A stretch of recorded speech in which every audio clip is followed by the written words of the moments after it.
Ассалаумағалейкум достар, құрметті көрермендер. Бүгін біз кішігірім тәжірибемізді көрсетейік. Алдыңғы бейнероликтерде бұл тәжірибені сіздерге көрсеткен жоқтым. Бірінші өзім жасап көрейін, сосын кейіннен көрсете беремін деп ойладым.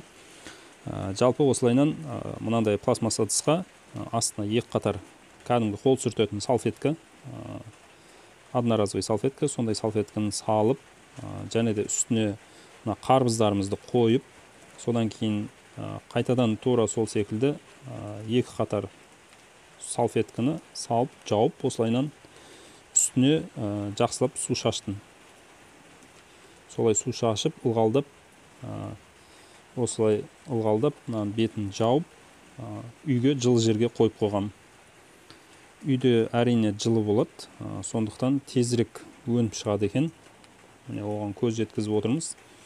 Ал енді айта кететін жағдай, осы 2-3 күн бұрын тура осыны жасамай тұрып, осы тәжірибені жасамай тұрып, сіздерге кассетаға еккенімді көрсеткен болатын. Ол кассетаға еккенім, енді ол кассеталар жаңағы парниктің ішінде тұр. Парниктің ішіндегілерді былайынан кішкене ашып қарасам, олар әлі өспеген екен.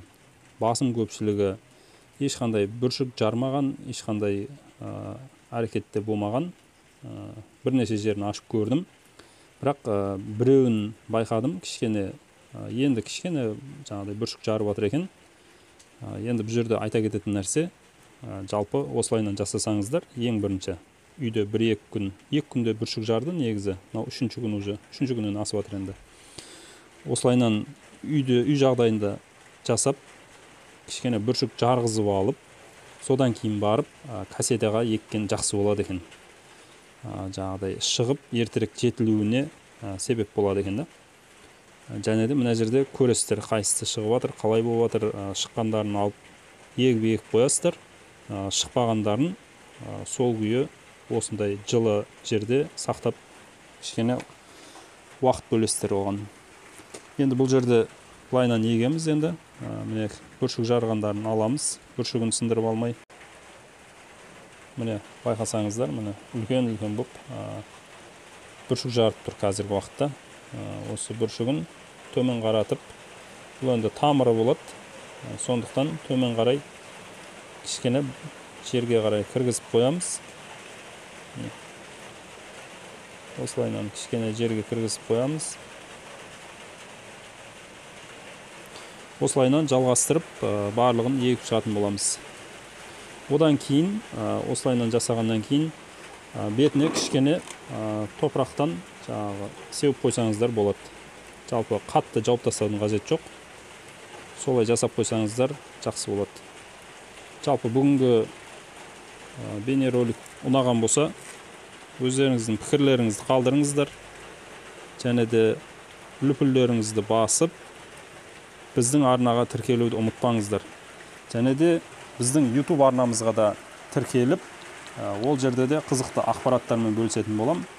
Және де тағы бір айта кететін жағдай, ол осындай парник істесеңіздер, бұл парниктің ішінде жылу жетпей жатса, жаңағы топырақ қызбағаннан кейін жөндеп шықпай, біраз уақытқа созылуы мүмкін. Дәнектердің бүршігі жарып, ертерек шығуы кеш болуы мүмкін. Соны тездету үшін ішіне кәдімгі өзіміздің қарапайым лампочка дейді, сол светті жарық шамын орнатып қойсаңыздар жақсы болады. Себебі түн суық болады, және де іші салқындау болады. Және мынандай қазір жаңбыр жауып, кішкене күн салқындау болып тұр. Осындай ауа райында ішіне жылу беру үшін қосымша жаңағыдай жарық шамын жағып қойсаңыздар өте керемет болады. Сол кезде дарбыздың дәні болсын, кез келген қандай да бір дәнді ексеңіздер, ол тезірек шығуына ықпал етеді.